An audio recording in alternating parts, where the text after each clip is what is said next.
Basi tunamshukuru Mungu kwa ajili ya siku yetu ya pili. Somo letu linasema mimi ni mshale katika podo la Mungu. Na jana tuliona utangulizi, tukazungumza mambo matano kwa nini tujifunze somo hili. Na yale mambo matano yakatupeleka kuelewa siri zilizopo katika ulimwengu wa roho. Tukagundua ya kwamba baraka zetu, urithi wetu uko katika ulimwengu wa nini? Wa roho. Kwa hiyo macho yetu yatazamie vitu vya juu, sio vya chini. Wakolosai 3:1-3.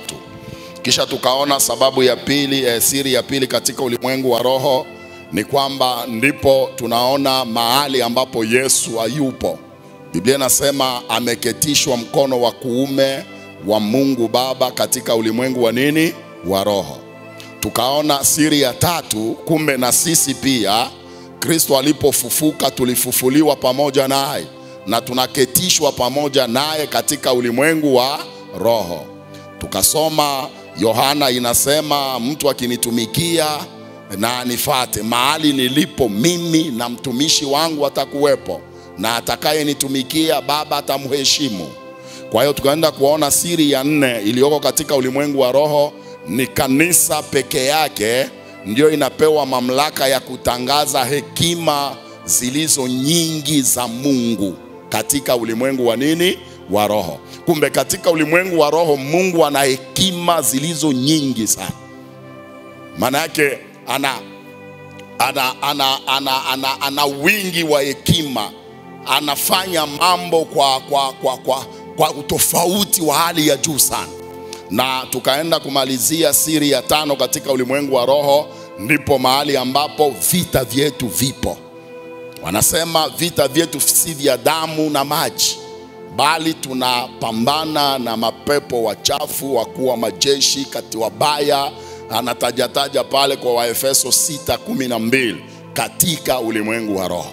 Tukahitimisha kusema, ukaelewa mambo haya, utagundua ya kwamba kila mtumishi anapoitwa, anaitwa ana changamoto yake, ana vita vyake, na ana mfumo wake wa kupigana hiyo vita na kushinda. Bwana asifiwe sana. Sasa wewe usiige ya kwamba mchungaji Mandiangu alipopataka shida kama hii aliomba siku 40 akapata suluhu, na mimi sasa niombe siku 40. Utakufa bure. Muulize Mungu, wewe ufanye nini? Sababu wewe ni wewe, yeye ni yeye. Bwana asifiwe. Leo tukaone muktasari wa somo. Kama nilivyokuambia kwenye muktasari wa somo, somo hili lina vipengele 4 vikubwa. Lakini kwa hiyo semina tutazungumzia tu kipengele kimoja. Hata nifanye vipi, semea basi nilipue, ndio tunaweza kuzungumzia kipengele cha pili. Lakini tubaki kwenye kipengele cha kwanza kinachosema aina tofauti ya mishale. Aina tofauti ya mishale. Hiki ni kipengele cha kwanza. Kipengele cha pili katika somo hili na kuaga mapambano katika ulimwengu wa roho. Mapambano katika ulimwengu wa roho. Na kipengele cha 3 kinakuaga kinasema kanuni ya kupanda na kuvuna. Kanuni ya kupanda na kuvuna. Na kipengele cha mwisho inakuaga hitimisho ya somo. Lakini tubaki kwenye kipengele cha kwanza kinachosema aina tofauti za mishale. Naomba tusome Wafalme wa Pili mlango ule wa 13 mstari mdogo wa 17 mpaka 18. Kwa hiyo tunasoma Wafalme wa Pili mlango wa 13 ule mstari mdogo wa 17 mpaka 18. Biblia inasema nini? Akasema, lifungue dirisha linaloelekea mashariki. Akalifungua. Basi Elisha akasema, piga. Akapiga. Akasema, mshale wa Bwana wa kushinda, naam, mshale wa kushinda Shamu, kwa maana utawapiga Washami katika Afeki hata utakapoangamiza. Akasema, itwae mishale. Akaitwaa. Akamwambia mfalme wa Israeli, piga chini. Akapiga nchi mara 3 akaacha. Bwana asifiwe. Hapa naomba unifuatilie vizuri sana. Kama nilivyokuambia jana, somo hili linahitaji kutuliza akili. Hahitaji papara wala hahitaji jazba. Inahitaji kabisa kutuliza akili ili uelewe. Kwa sababu na kufundisha kwa mfumo wa kiufunuo zaidi kuliko kifundisho. Naomba nisomee Wakorinto wa kwanza mlango wa 14 mstari wa 6. Kuna jambo napenda tukagundue hapo. Hapo ni mtume Paulo kwa anatuonyesha njia nyepesi ya kutafsiri maandiko katika Biblia. Sasa sisi tutatumia njia moja kati ya hizo njia 4. Anasema nini? Wakorinto wa kwanza mlango wa 14 mstari wa 6. Paulo anasema nini? Ila sasa ndugu, nikija kwenu na kunena kwa lugha, nitawafaidia nini? Isipokuwa nasema nanyi kwa njia ya ufunuo, au kwa njia ya elimu, au kwa njia ya hotuba, au kwa njia ya fundisho. Bwana asifiwe. Naomba tuwe pamoja. Bwana asifiwe. Ukakataa kuwa na mimi pamoja, najipeleka studio na sitasema Bwana asifiwe, sababu studio hatusemake Bwana asifiwe. Hatumuoni mtu, ila tunafundisha kwa imani na tunaamini kuna watu wanafungua hiyo channel wako wanasikiliza. Sasa sababu niko mbele za watu nikasema Bwana asifiwe, sema tu amen. Kama utahitaji kila amina nikupe shilingi 1000, takuwa natoa kila shilingi 1000 kwa kila amina. Bwana asifiwe. Kumbe unaweza ukasema amina bila 1000. Ubarikiwe. Hapa Paulo iko analiambia kanisa la Wakorinto, anasema ndugu zangu, itawafaidia nini nikija kwenu na kunena kwa lugha? Kwa sababu gani? Wakorinto inatuonyesha yeye anenaye kwa lugha hasemi na watu, bali anasema na Mungu mambo ya siri, na hakuna anayeweza kumsikia. Hiyo pia ni somo ambalo sisi ni wa Pentekoste kweli kweli, lakini hatujamudu somo ya kunena kwa lugha vizuri. Utakuta kuna mtumishi anajiita mtumishi, sijua amekula nini, amekunywa nini, anasema kuna lugha ya mapepo. Lakini ukamuomba nusu mstari katika Biblia hana, ila iko anakuletea ushuhuda wa mapepo ya watu wake anayowaombeaga. Anakuletea hiyo ushuhuda, ila mwambie nipatie neno mstari mmoja unayoonyesha ya kwamba kuna lugha ya mapepo. Huo mstari haupo na hautakuaga. Kwa nini? Tatizo kubwa la kanisa kwa sasa ni kukosa maarifa. Na Mungu mwenyewe anasema watu wangu wanaangamizwa kwa kukosa nini? Maarifa. Shetani anapata nafasi unapokosa maarifa. Paulo anasema msimpe shetani nafasi, mpinge, naye atafanya nini? Atakimbia. Njia pekee ya kumpinga shetani ni kuwa na maarifa sahihi kuhusu kitu unachokifanya. Bwana asifiwe sana. Lakini leo hapa nikasema tusimame na tumpinge shetani, tutaanza ndio kukemea. Mimi nasema tumpinge, wewe unakemea. Mapokeo yameharibu kanisa. Kwa hiyo tunapokuja kuzungumza vitu ambavyo vipo, kueleweka inakuwa kazi. Sababu mtu aliokoka na miaka 30 alikuwa mchungaji akasema sote tusimame tumpinge shetani, tunaanza kukemea. Wewe unaniambia sio kukemea. Sasa wapi na wapi? Kumpinga shetani ni kusimama kwenye kweli ya Mungu, jinsi Yesu alivyofanya na shetani alipoenda kufunga siku 40, na yeye shetani akaja kumjaribu. Akamwambia ukiwa mwana wa Mungu geuza mkate kuwa jiwe. Yesu hakumkemea, alimpinga kwa neno, akamwambia imeandikwa, mtu hataishi kwa mkate tu, bali kwa kila neno litokalo kinywani mwa nani? Mwa Mungu. Shetani alipoona Yesu anatumia neno na yeye akajiingiza hivyo hivyo, akampandisha kwenye mnara mkubwa, akamwambia jitupe, maana imeandikwa ataagiza malaika zake wakulinde ili miguu yako isijikwae. Yesu akamjibu, imeandikwa usimjaribu Bwana Mungu wako. Kisha akamuinua, akamuonyesha enzi zote za dunia, akamwambia nimepewa vyote na ninampa nitakaye, ukaniabudu tu, ukanisujudia. Yesu akamwambia imeandikwa utamsujudia Bwana Mungu pekee. Njoo kupinga huko. Bwana tusaidie sana.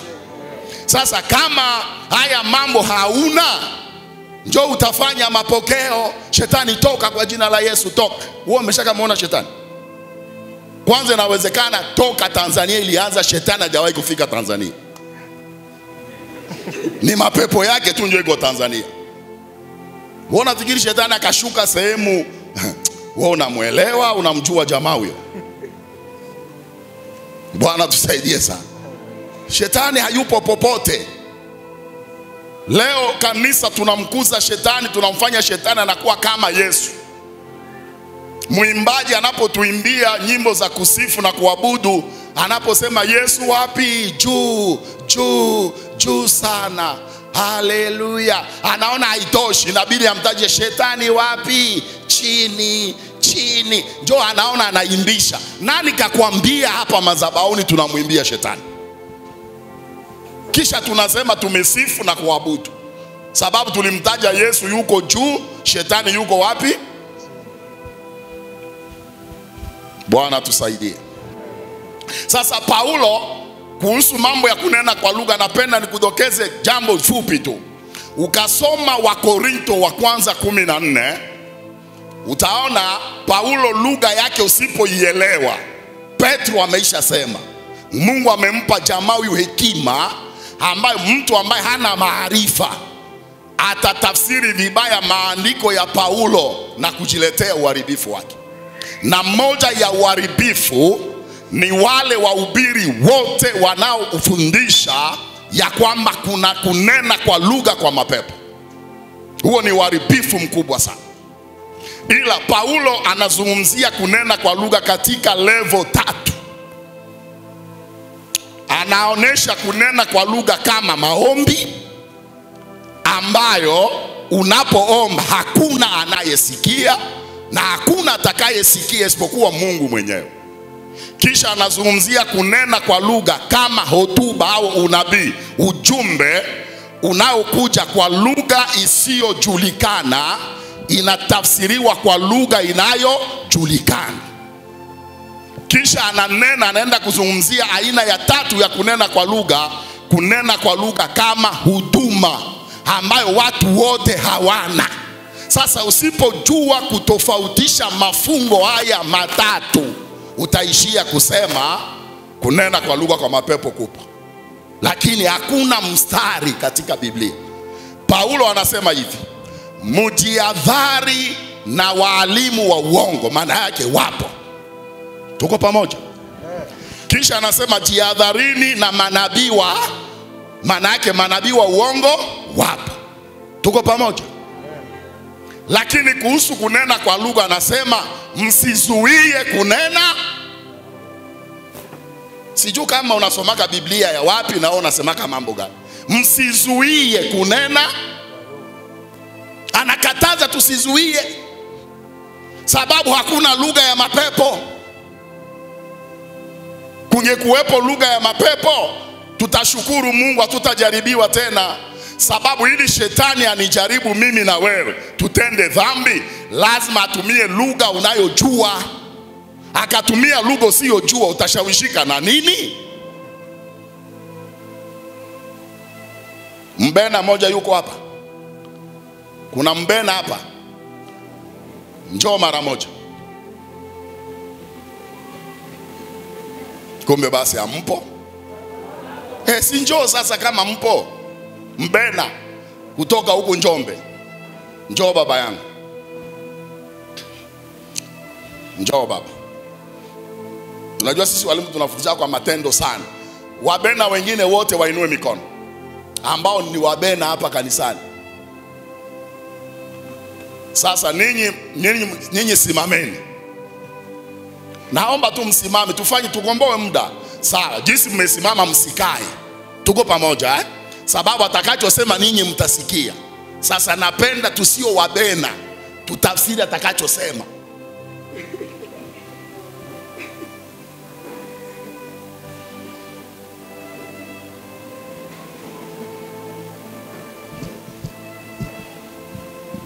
Haya, msikie baba anatushawishi. Ndipo anatushawishi tutende dhambi. Haya, dhambi hiyo. Ndinago mapesa dola milioni 100. Mwazi utegule. Simona mbele ya dola. Umesikiaje? Ninayo dola 100. Chukua. Ninyi wengine fanyia mjadala.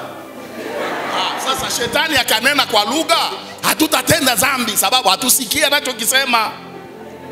Bwana tusaidie sana. Sasa tunaogopaje lugha ya shetani? Tuache basi iwepo kama kweli ipo. Sababu akakushawishi ufanye uovu, uwezi ukatelewa, kwa hiyo hutafanya ule uovu. Ndio maana shetani akija Tanzania atakushawishi kwa Kiswahili. Akaenda kwa China atamshawishi Mchina kwa Kichina. Akaenda Korea atamshawishi Mkorea kwa Kikorea. Hawezi kumshawishi Mkorea kwa Kiswahili, anajua Mkorea hata sikia. Tuko pamoja watu wa Mungu. Tuachane nayo, twende kwenye title yetu. Sasa Paulo anasema nikinena kwa lugha itawafaidia nini? Ila nisiponena na ninyi kwa ufunuo. Maana yake kuna maandiko katika Biblia ambayo inabidi usome kwa jicho la ufunuo ndio utayaelewa. Bwana asifiwe sana. Na njia ya pili anasema kwa elimu. Maana yake kuna maandiko katika Biblia inabidi uyasome kwa njia ya elimu ndio utaelewa. Na njia ya tatu anasema kwa hotuba. Hotuba maana yake unabii. Kuna maandiko katika Biblia lazima uyasome kwa njia ya kinabii ndio utaelewa. Na njia ya nne anasema kwa fundisho au tunaita doctrine. Bwana atusaidie sana. Sasa mimi leo kwenye hili somo napenda nikuzungumzie sana kiufunuo. Kwa sababu kitabu cha Agano la Kale, vitabu vya Agano la Kale vyote kuanzia Mwanzo mpaka Malaki ni vitabu ambavyo vinazungumzia sana kiufunuo. Hasa kitabu cha Mwanzo. Kitabu Biblia inaanza na ufunuo, inaisha na ufunuo. Jinsi ambavyo kitabu cha ufunuo ni kigumu kwa walio wengi. Sasa kwa taarifa yako leo nakwambia kitabu cha Mwanzo ni kigumu kuliko unavyofikiria. Sababu kimezungumzwa kiufunuo. Lakini kuna wahubiri wanachukuliaka Biblia kitabu cha Mwanzo kama hadithi. Hadithi ya Yusufu, hadithi ya Musa. Kwa hiyo wanazungumza vitu ambavyo havina afya. Lakini ukazungumzia kitabu cha ufunuo, jua ya kwamba cha Mwanzo, jua ya kwamba uko unazungumzia ufunuo. Bwana tusaidie sana. Amen. Nasema Bwana tusaidie. Amen. Hapo mwanzo Mungu aliziumba mbingu. Nayo nchi ilikuwa ukiwa na utupu. Na roho wa Mungu alikuwa juu ya vilindi. Maji yanatoka wapi? Kwa hiyo Mungu hakuumba maji.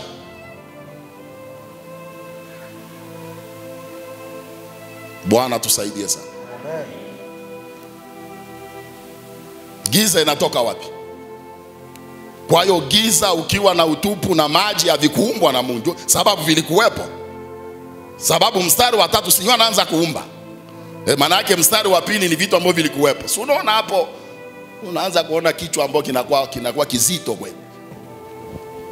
Sasa Biblia inabidi tujifunze Biblia. Bwana tusaidie sana. Leo nitazungumza zaidi kiufunuo. Tuko pamoja? Sasa twende kiufunuo. Hapa mahali ambapo tulisoma kuna mshale na kuna mishale. Tuko pamoja? Anasema huu ni mshale wa kushinda wa Shamu, naam, mshale wa Bwana. Kisha anasema chukua mishale. Akaichukua, akamwambia piga chini, akapiga mara 3 kisha akaacha. Sasa kiufunuo, mshale ni nini au mishale ni nini kiufunuo? Na mara zote unapotafsiri Biblia kiufunuo, lazima, natumia neno lazima, unalazimika uitafsiri kwa maandiko, ambao tunaitaka vita vya maandiko. Andiko litafsiri andiko lingine. Ukaenda nje ya maandiko utatuongopea. Twende Biblia sasa, fungua Biblia yako, Zaburi ya 127 mstari wa 4 mpaka wa 5. Zaburi ya 127, Zaburi ya 127 mstari mdogo wa 4 mpaka wa 5. Biblia inasema kama mishale mkononi mwa shujaa, kama mishale mkononi mwa shujaa, ndivyo walivyo wana wa ujanani, ndivyo walivyo wana wa ujanani. Heri mtu yule, heri mtu yule aliyejaza podo lake hivyo, aliyejaza podo lake hivyo. Naam, hawataona aibu, hawataona aibu wanaposema na adui langoni, wanaposema na adui langoni. Bwana asifiwe sana. Kwa hiyo kiufunuo, mishale kwa wingi ni wana wa ujanani, ndio mishale. Bwana asifiwe sana. Podo ni mahali ambapo hawa wana wa ujanani waliopo. Kwa hiyo tunaweza tukatafsiri podo kama nyumba ya mtu binafsi na watoto wake. Tunaweza tukatafsiri podo kama kanisa la mahali. Sawa, hapa EAGT Frelimo Betheli hapa, hiyo ni podo ambayo ina mishale ndani yake. Hapa kuna wainjilisti, kuna wachungaji, kuna waimbaji, sote ni mishale kwenye podo la nani? La Mungu. Bwana asifiwe sana. Tunaweza tukatafsiri podo kama zehebu fulani. EAGT ni zehebu ambayo ni podo ina mishale yake. TAG ni zehebu ambayo ni podo na mishale yake. Sijui Anglikana pia ni zehebu ambayo ni podo pia na mishale yake huko. Vivyo na hivyo. Kwa hiyo ukanielewa hapo, nitakapoanza kugusa huko na huko, sitakuacha mataani. Sema amina kama uko pamoja nami. Tuko pamoja? Kwa hiyo mishale ni wana wa nani? Wa ujanani. Biblia ndio inatuambia hivi. Kama mishale mikononi mwa shujaa, ndivyo walivyo wana wa ujanani. Heri mtu yule aliyejaza podo lake hivyo. Bwana tusaidie sana. Nafikiri hapa kukawa na mkutano wa CJM ambao ni wa vijana.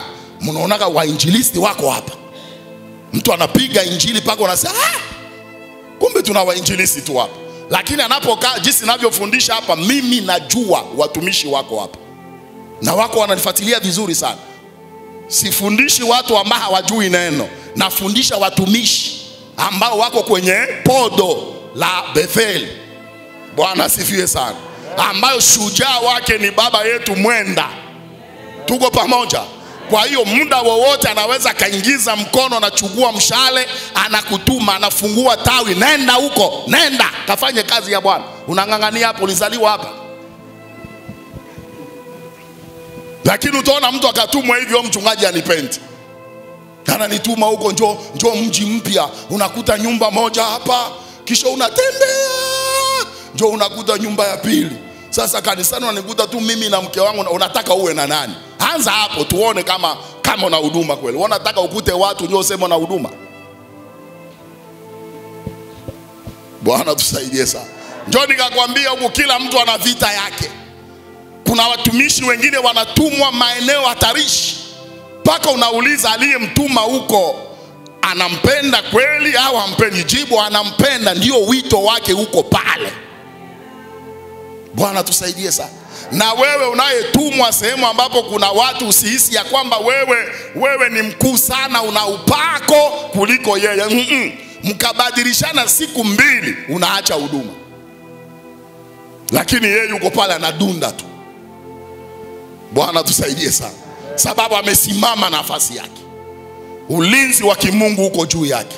Neema inabubujika juu yake. Mafuta yapo tu pale. Akaomba watu wanapona. Akaamuru mapepo yanalipuka. Lakini wewe paka pepo ilipuke inabidi ufunge siku 7 kavu. Njoo muombe mtu wa pepo mmoja. Lakini yeye anakula, anashiba, ndio anatoa pepo. Si unaona jinsi huduma iko tofauti kuna watumishi lazima ale. Njoo pepo itatoka. Kama kapaya. Mimi sitoake pepo nikiwa na kufunga, siwezaji. Lakini ni kila na kushiba. Andiko linasema nendeni kuleni chakula chao, kisha toweni mapepo, pozeni wagonjwa. Kumbe chakula inaweza ikatoa pepo. Jambo ni kuelewa maandiko. Na unatumia andiko lipi kwenye huduma yako? Kama wewe unatumia kufunga na kuomba ndio aina ya mapepo inatokaga, sisi tunatumia andiko, nile nishibe, nitoe pepo.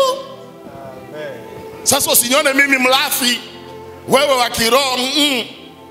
Kila mtu na ufunuo wake.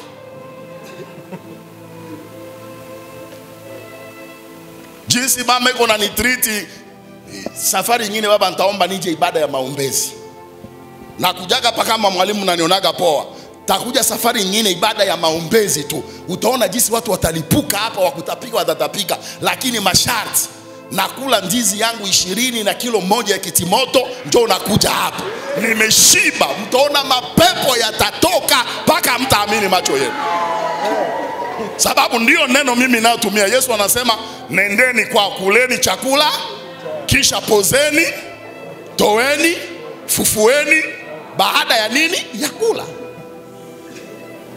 Lakini wewe unatumia andiko linalosema aina ya pepo hii inatoka kwa kufunga na kuomba. Sawa, sipingani na wewe. Tumia, funga na kuomba, ndio utoe pepo. Mimi nakula ndio natoa pepo. Amen. Nimekutana na mtumishi mmoja wakati naliendaka Cameroon. Hasemi hata jina la Yesu. Anafanya tu, we toka. Pepo tu inatoka, toka. Nakaa pale naangalia, nasema mimi paka toka pepo kwa jina la Yesu, toka. Lakini akasimama anakuja, toka. Ikabidi nirudi nyuma, nikakana watu kwa jina la Yesu, kwa jina la. Na angalia huo ni upako mwingine. Nilipomuuliza siri yake, akaniambia kimaandiko kabisa. Akasema, pastor, mimi nilipookoka Mungu aliniambia hivi, hakuna pepo itakayosimama mbele yako. Hiyo ndio ahadi Mungu. Kwa hiyo mimi mbele ya pepo sihitaji sana kutaja jina la Yesu. Naambia tu pepo toka. Na anajua nina ahadi hiyo, anatoka. Na wewe sababu unakulaga, endelea kula. Wewe ukila, mimi na anasimama na ahadi, wewe anafunga, tutafanya tu wote kazi ya nani? Ya Mungu. Tufanane kwa nini? Wakati Mungu anasema kanisa inatangaza hekima iliyo nyingi. Uko unanielewa? Ambia jirani yako, mimi ni mshale kwenye podo la Mungu. Mimi ni mshale katika podo la Mungu. Sasa hapa naomba usikifu sasa. Kama mishale ni wana wa ujaneni, na podo ni eneo ambayo wana wa ujaneni wapo. Inaweza kuwa nyumba ya mtu, kanisa la mahali, zehebu fulani, hivyo na hivyo, tunaenda hivyo. Sasa ni lazima tuzungumzie kuhusu wana kibiblia, ili tuje tukaone hii mishale kumbe ni watu kweli kweli. Sio vitu bali ni watu. Tuko pamoja? Na hapa ili tuelewane vizuri, ni lazima tuzungumzie baba zetu wa imani, ambao ni Ibrahimu, Isaka na Yakobo. Lakini sana tutazungumzia Yakobo. Kwa sababu gani? Sababu hatuoni mahali ambapo Ibrahimu alikalisha watoto wake na kuanza kuwatabiria kwa ajili ya mambo ijayo. Hamna. Ibrahimu alizaa watoto 8. Si ni hivyo eh? 2 8. Wanane. Fungua Biblia. Mhubiri wetu tufungulie Mwanzo mlango wa 25 mstari wa kwanza mpaka wa pili. Ibrahimu alizaa watoto 8. Wa kwanza anaitwa Ishmaeli, wa pili anaitwa Isaka, si ni hivyo eh? Kisha akazaa 3 na 4 na 5 na 6 na 7 na 8 na mkewe anaitwa Ketura. Fungua Mwanzo mlango wa 25 mstari wa kwanza mpaka wa pili. Biblia inasema nini? Ibrahimu alioa mke mwingine. Ibrahimu alioa mke mwingine, jina lake akiitwa Ketura. Ketura, akamzalia Zimrai. Mtoto wa kwanza Zimrai, na Yokshan. Wa pili Yoshan, na Medan. Wa tatu Medan, na Midian. Wa 4 Midian, na Ishbak. Wa 5 Ishbak, na Sua. Wa 6 Sua. Sasa Sua muongeze Isaka na Ishmaeli wanakuwa ngapi? 8. Ndio hivyo Ibrahimu alizaa. Lakini hamna mahali ambapo aliwakalisha anze kuzungumza nao mambo yajayo ya maisha yao. Kwa hiyo tunamweka baba Ibrahimu pembeni, tunamwendea Isaka. Isaka yeye alizaa tu 2, Esau na Yakobo. Tuko pamoja? Na akabariki tu mmoja, lakini kuzungumza mambo yajayo ya watoto. Ila tunapompata sasa Yakobo, tunakuta Yakobo alizaa watoto wa kiume 12. Na watoto wangapi wa kike? Hata wewe ni mwongo. Biblia iseme hivi, ni wewe unasema hivi. Biblia inasema alizaa watoto wa kike wengi, ila jina ya mmoja tu ndio inatajwa, ambayo ni Dina. Fungua Biblia tuthibitishe. Ndio kazi ya mwalimu kukuthibitishia kwa sisi hapa ni Waberoya. Tunachunguza maandiko kuona tunachoambiwa ni kweli. Mwanzo mlango wa 37 mstari wa 34 mpaka 35. Mwanzo 37 mstari mdogo wa 34 mpaka 35. Biblia inasema nini? Yakobo akararua mavazi yake. Yakobo akararua mavazi yake, akajivika gunia viunoni. Akajivika gunia viunoni. Na kumlilia mwanawe siku nyingi. Na kumlilia mwanae siku nyingi. Wanawe wote. Wanawe maana yake si wengi, wa kiume. Na binti zake wote.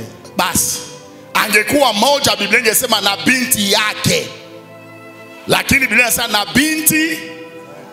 Kwa hiyo wewe unamjua tu Dina. Sasa usiseme alizaa mtoto mmoja wa kike, utasema uongo.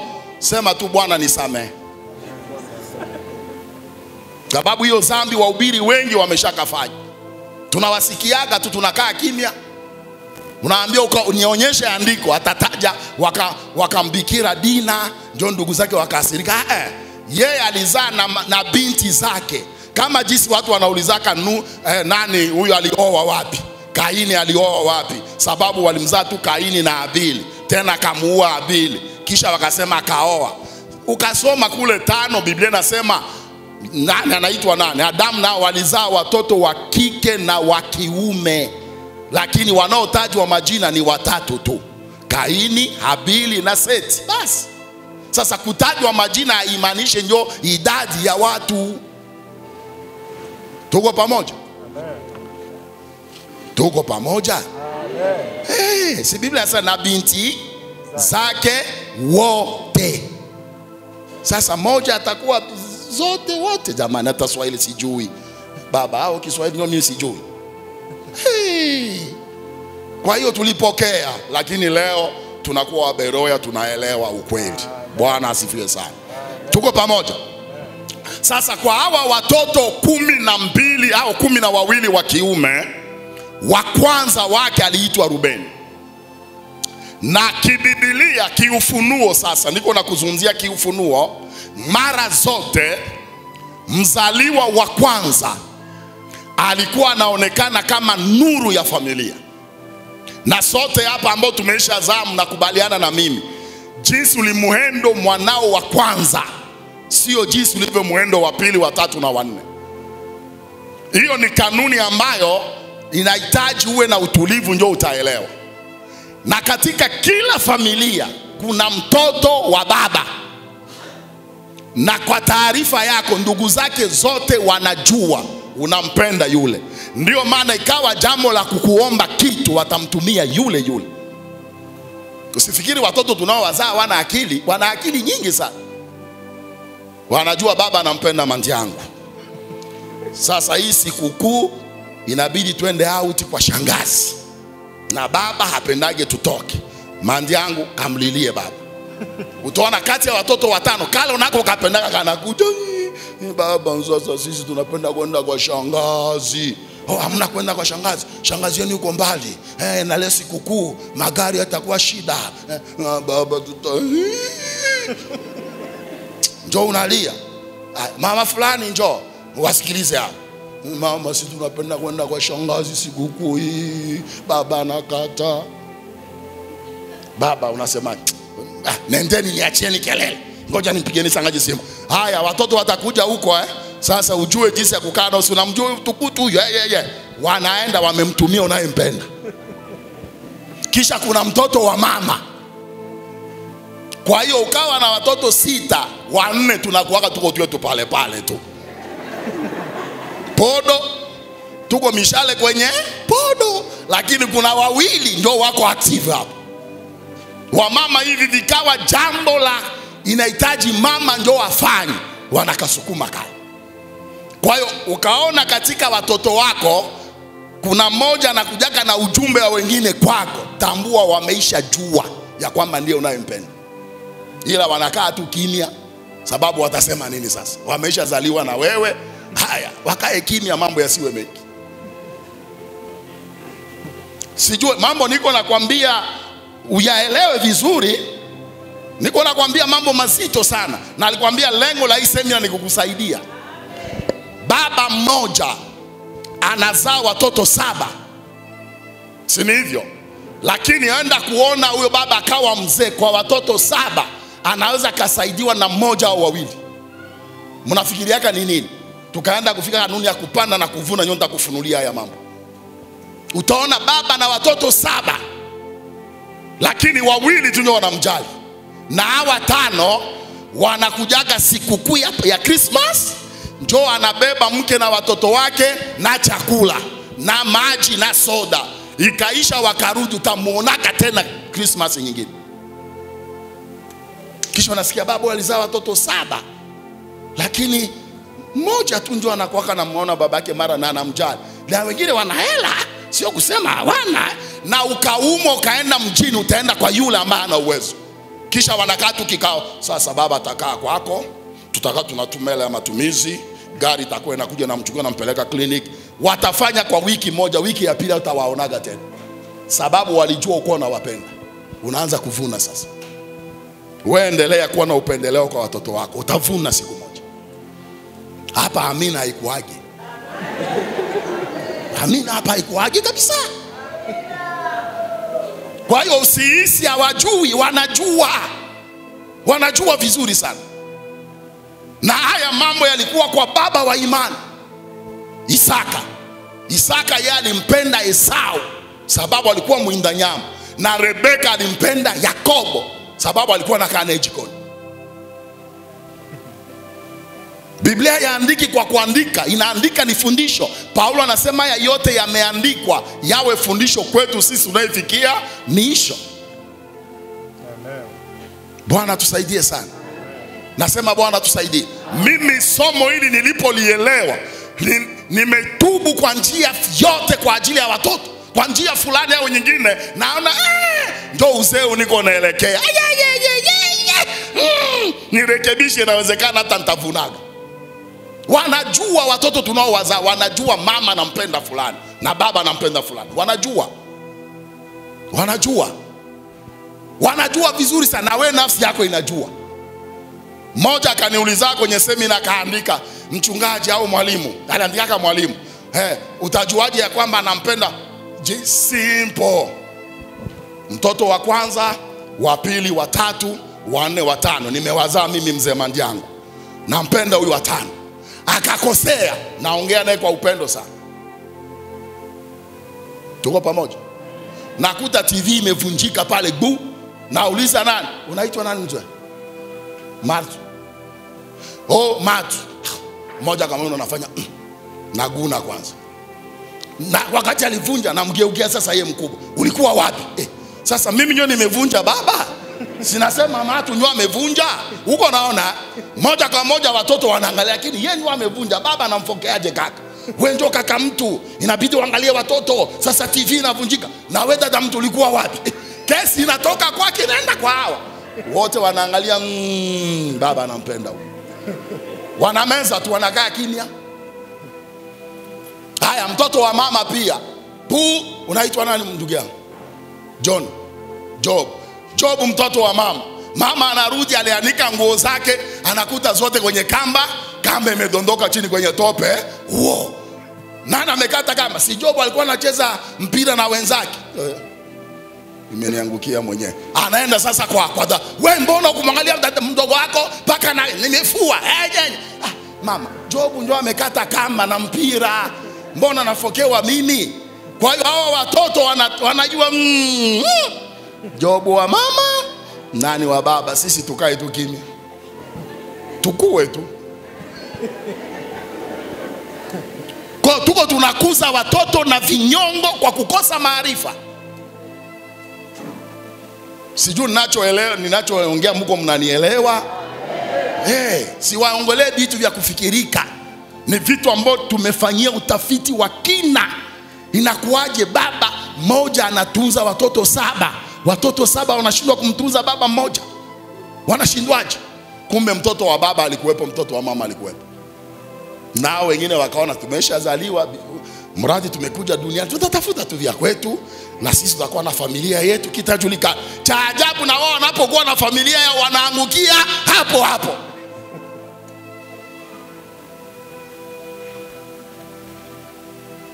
Tuko pamoja? Baba wetu wa imani Ibrahimu alifanya pia hivi. Alimpenda sana Isaka kuliko watoto wengine wote. Alipoona anakaribia akakamata akawapatia zawadi, akawafukuza mbali na mtoto wake Isaka. Njoo uhasama ambao uko Mashariki ya Kati.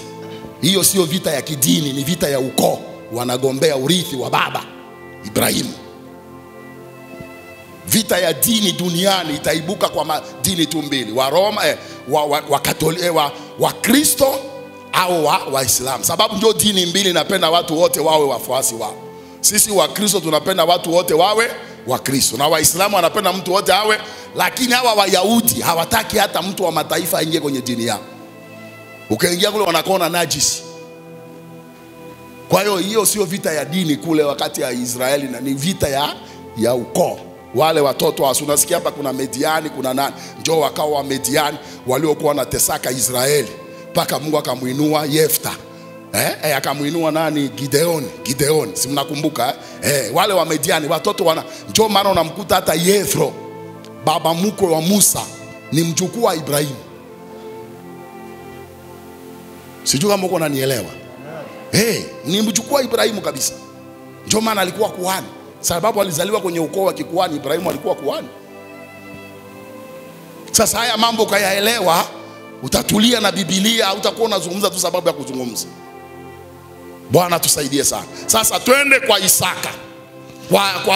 Kwa Yakobo nalikuwa nasema mtoto wa kwanza anakuaga kama nuru ya familia. Ndiye anasababisha wewe uliyekuwa mtoto wa kike, kisha ulipofikisha miaka 18, 19 ukawa mke wa. Lakini anayekuja kukutoa jina ya mtoto wa kike na mke wa ni mwanao wa kwanza, unakuwa mama fulani. Kwa hiyo anapokelewaga kama kanuru fulani kwenye familia, ambayo usiku akakooa baba na mama wote wanamwangalia, wanaangaliana, kisha wanamwangalia tena mtoto. Ni kama tu amekooa. Mwangalie kwanza. Na watoto wanawaka anapola, kuna wakati analia tu mwenyewe. Kisha kuna wakati anacheka. Lakini sababu ni wa kwanza, movement yote ile, macho yetu yako pale. Amecheka. Mbona analia? Ni usingizi tu. wa pili tumeshazoea. Ndio na kwa mama fulani tunasikia mtoto analia kama muangalie kule. Wa kwanza tulikuwa tunamwangalia wote. Inakuwaje wa pili inakuwa mimi? Sasa Ruben alikuwa mzaliwa wa kwanza wa Yakobo. Kwa hiyo alikuwa kama nuru ya Yakobo. Na katika Biblia cha ajabu, ukasoma kitabu cha Mwanzo, kitu cha kwanza kuumbwa ni nuru. Soma Mwanzo mlango wa kwanza mstari wa 3. Mwanzo 1:3. Mwanzo 1:3. Inasema nini? Mungu akasema, iwe nuru. Ikawa nuru. Iwe nuru ikawa. Tuko pamoja? Kwa hiyo nuru ndio kitu cha kwanza kilichoumbwa. Na ukasoma Biblia, hiyo Biblia Yohana anakuja kutuonyesha hiyo nuru ndio ilikuwa neno la Mungu na ndiye Yesu. Tuko pamoja? Soma Yohana mlango wa kwanza. Yohana mlango wa kwanza mstari wa kwanza mpaka wa 4. Hapo mwanzo kulikuwako neno. Naye neno alikuwako kwa Mungu. Naye neno alikuwa Mungu. Huyo mwanzo alikuwako kwa Mungu. Vyote vilifanyika kwa huyo. Wala pasipo yeye hakikufanyika chochote kilichofanyika. Ndani yake ndimo ulimokuwa uzima. Nao ule uzima ulikuwa nuru ya watu. Na huo uzima ulikuwa nuru ya watu. Soma mstari wa 9 na wa 10. Mstari wa 9 na wa 10. Kulikuwako nuru halisi. Amtiaye nuru kila mtu. Akija katika ulimwengu. Alikuwako ulimwenguni. Hata kwa yeye ulimwengu ulipata kuwako. Wala ulimwengu haukumtambua. Soma Yohana ile 8:12. Yohana 8:12. Mlango wa 8 mstari wa 12. Mstari wa 12. Basi Yesu akawaambia tena. Akasema, mimi ndimi nuru ya ulimwengu. Mimi ndimi nuru ya ulimwengu. Tuko pamoja? Soma Yohana 9 mstari wa 4 mpaka wa 5. Yohana mlango wa 9 mstari wa 4 mpaka wa 5. Imetupasa kuzifanya kazi zake yeye aliyenipeleka maadamu ni mchana. Usiku waja asipoweza mtu kufanya kazi. Muda nilipo ulimwenguni, mimi ni nuru ya ulimwengu. Mimi ni nuru ya ulimwengu. Soma Yohana 12 mstari wa 35 kisha utaruka 46. Yohana 12:35 kisha unaruka 46. Anasema nini? 35 Yohana. Basi Yesu akawaambia, nuru ingaliko pamoja nanyi muda kidogo, enendeni maadamu mnayo nuru hiyo. Giza lisije likawaweza. Maana aendaye gizani hajui aendako. 46. Mimi nimekuja ili niwe nuru ya ulimwengu, ili kila mtu aniaminie mimi asikae gizani. Tunamalizia Mathayo 5:14. Mathayo 5:14. Naomba kuna kitu niko nakupeleka hapo ili nikufasirie vizuri mshale ni nani. Haya, tunafika Mathayo 5:14. Ninyi ni nuru ya ulimwengu. Basi ninyi ni nuru ya ulimwengu. Kwa hiyo ukaangalia hiyo mistari tuliyosoma, Mwanzo 1 mstari wa 3, Mwanzo 49 mstari wa 3, Yohana 1 mstari wa kwanza mpaka wa 4, 9 mpaka 10, Yohana 8:12, Yohana 9:4 mpaka 5, Yohana 12:35 na Luka 45 na Mathayo 5:14. Utaenda kuona kabisa kama uko pamoja nami ya kwamba mishale kwa wingi ni wana, na wana ni nuru, na nuru ni neno, na neno ni mtu au ni watu. Tuko pamoja?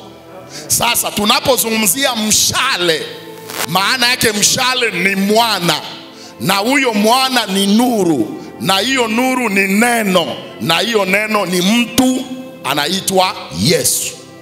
Bwana asifiwe sana. Na huyo mtu ni mtu anaitwa Mkristo. Ninyi ni nuru ya ulimwengu. Tuko pamoja? Kwa hiyo kufatana na maandiko haya tunakubaliana kwa kutafsiri ya kwamba mishale ni wana, sawa?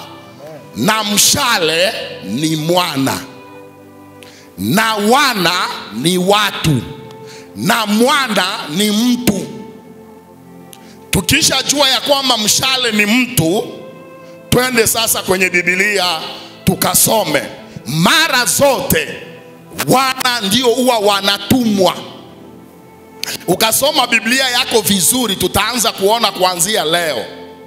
Utaenda kuona Yusufu alitumwa na baba yake, ndio ndugu zake wakaenda kumvamia. Si hivyo? Si hivyo eh? Ukasoma katika Biblia utaona Daudi alitumwa na baba yake kwenda vitani kuangalia hali ya ndugu zake, ndio akakutana na Goliati. Si hivyo? Ukasoma Biblia utaona Sauli mfalme wa kwanza wa Israeli alitumwa na baba yake kwenda kuangalia kutafuta punda zilizopotea, ndio akakutana na Samueli akampaka mafuta kuwa mfalme. Si hivyo? Tuko pamoja? Kwa hiyo kibibilia mtu unapoitwa mwana una jambo moja tu, kutumwa. Tuko pamoja? Aya, twende kwenye Biblia. Yohana 20:21. Yohana mlango wa 20 mstari wa 21. Hapo sasa tuko tunaenda vizuri, sababu nitakapoanza kuchambua mishale, aina za mishale, tutaelewana vizuri sana. Basi Yesu akawaambia tena. Yesu akawaambia tena. Amani iwe kwenu. Amani iwe kwenu. Kama Baba alivyonituma mimi. Kama Baba alivyonituma mimi. Mimi nami nawapeleka ninyi. Mimi nami nawapeleka ninyi. Tuko pamoja? Yesu kama mwana wa Mungu alitumwa na nani? Na baba yake. Na sisi pia kama wana wa Mungu tunatumwa na Yesu. Tuko pamoja? Nasema tuko pamoja? Soma Yohana 17 mstari wa 18. Yohana 17 mstari wa 18. Anasema nini? Kama vile ulivyonituma mimi. Kama vile ulivyonituma mimi ulimwenguni, nami vivyo hivyo naliwatuma hao ulimwenguni. Nami vivyo hivyo naliwatuma hao ulimwenguni. Mwana kazi yake ni kutumwa. Tuko pamoja?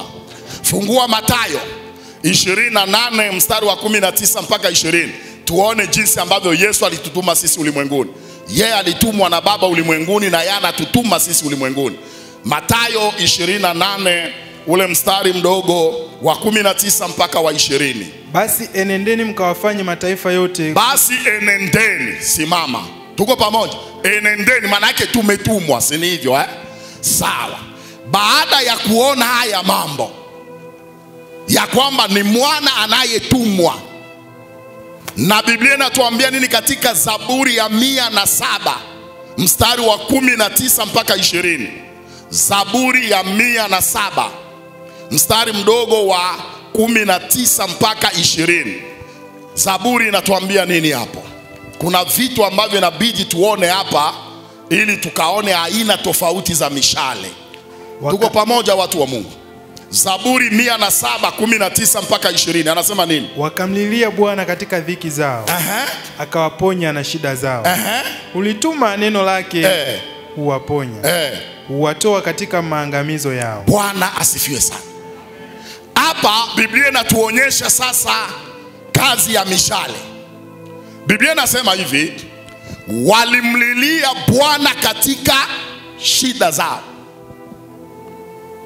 Cha ajabu, Bwana hajaleta shirika la chakula duniani, hajawapelekea maturubai, hajawapelekea unga lishe, maziwa au madawa au msalaba mwekundu. Wakiwa katika ile shida, Bwana yeye ulituma neno.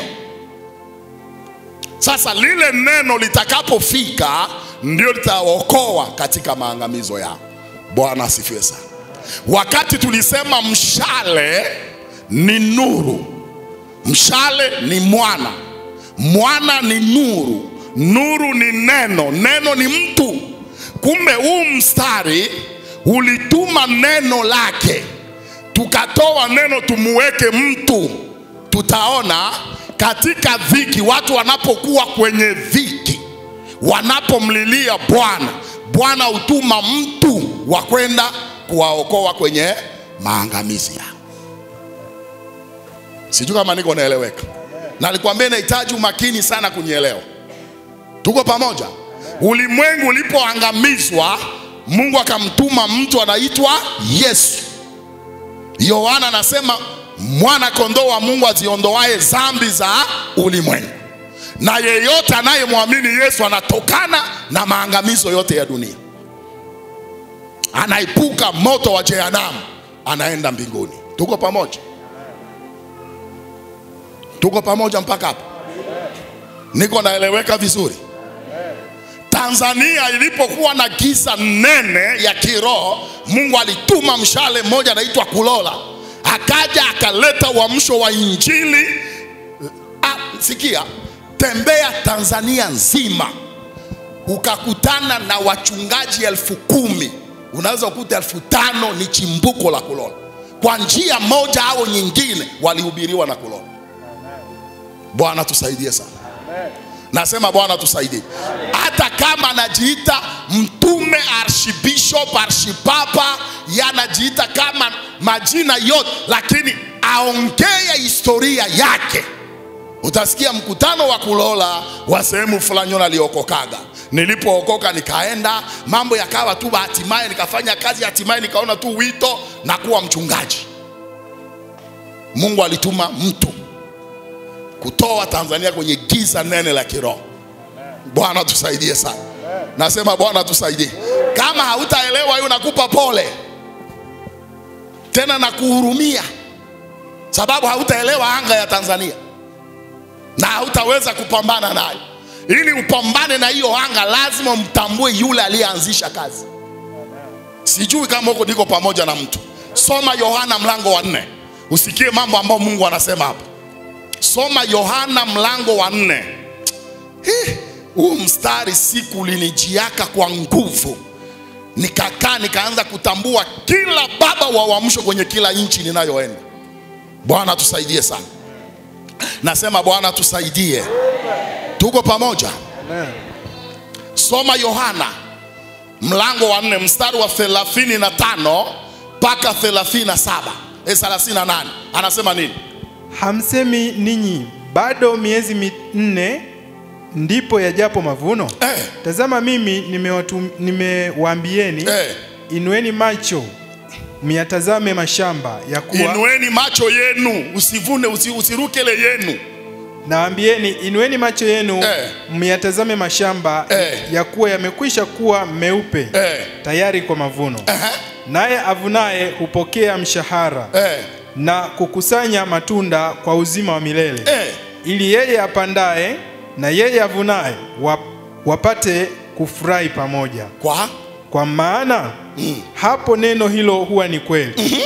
Mmoja hupanda akavuna mwingine. Mimi naliwatuma myavune yale msiyoyataabikia. Wengine walitaabika, nanyi mmeingia katika taabu yao. Unaelewa hiyo? Injili ya Tanzania kuna wale walioitaabikia. Hawa wazee lazima tuwatambue. Sisi tumeingia tu kwenye taabu yao. Kulola alikuwa anatoka Mwanza anaenda Shinyanga, hana wa kumpokea. Leo Bishop Mwenda katoka Dar es Salaam anaenda Mwanza, kuna wa kumpokea. Sijui kama niko naongea na watu ambao wako wananielewa.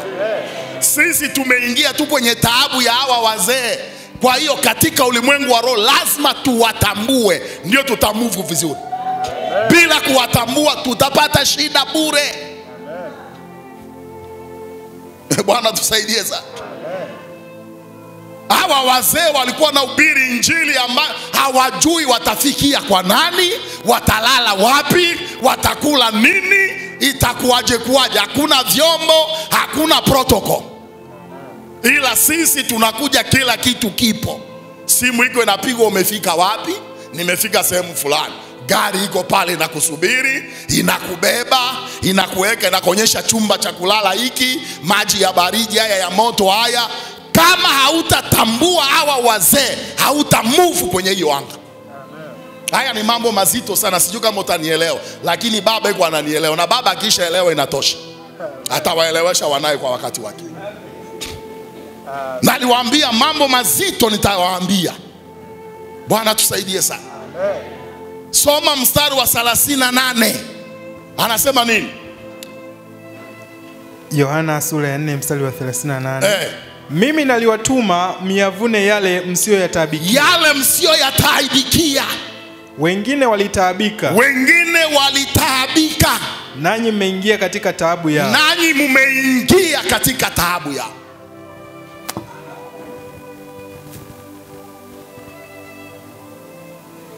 Mtu wa Mungu, nikwambie kitu. Kulea kanisa ambao unamhubiri mtu anaokoka ndio unamleta kanisani, na kulea kanisa ambao unakuta watu wanajua kufungua Biblia ni kanisa mbili tofauti. Amen.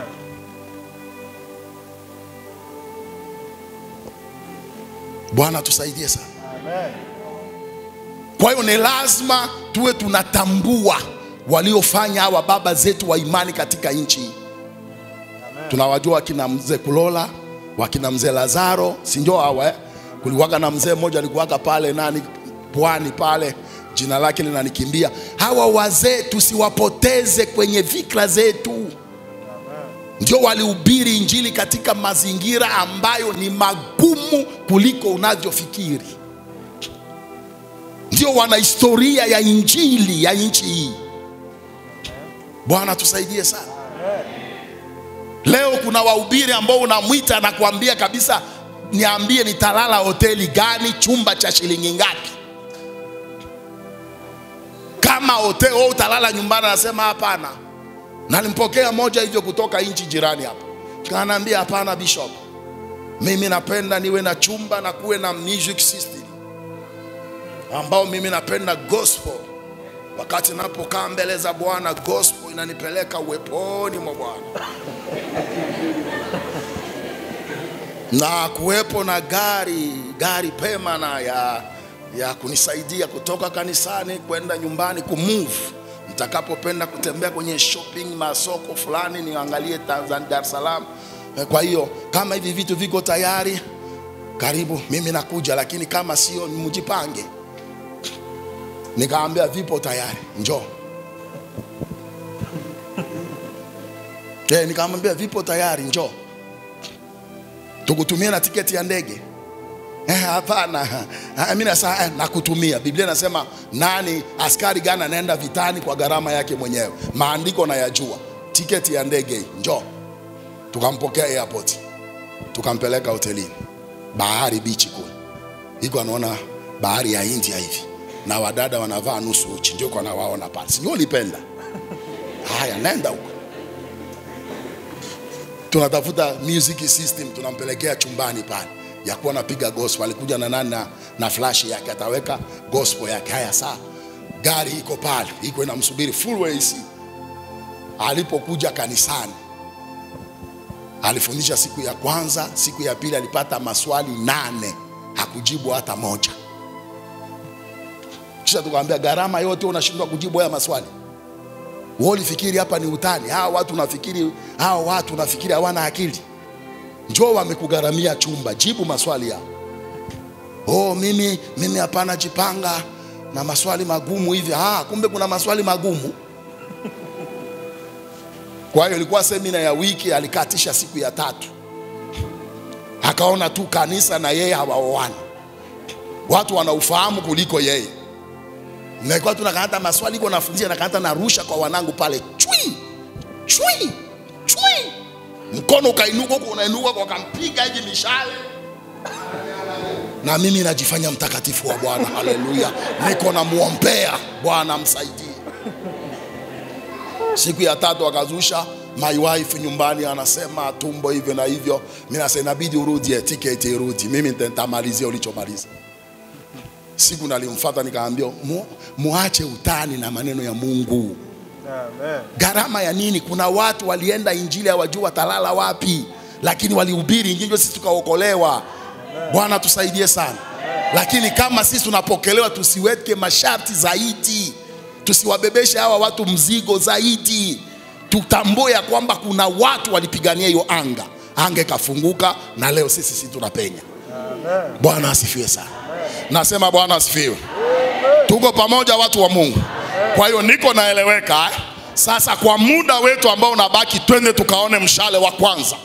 Soma Zakaria mlango wa 9 mstari wa 14.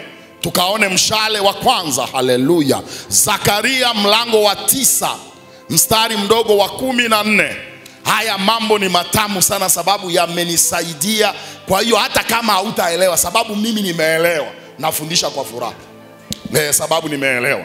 Zakaria mlango wa 9 mstari wa 14. Biblia inasema nini? Naye Bwana ataonekana juu yao. Naye Bwana ataonekana juu yao. Na mshale wake utatoka kama umeme. Amina. Na mshale wake utatoka kama umeme. Bwana asifiwe sana.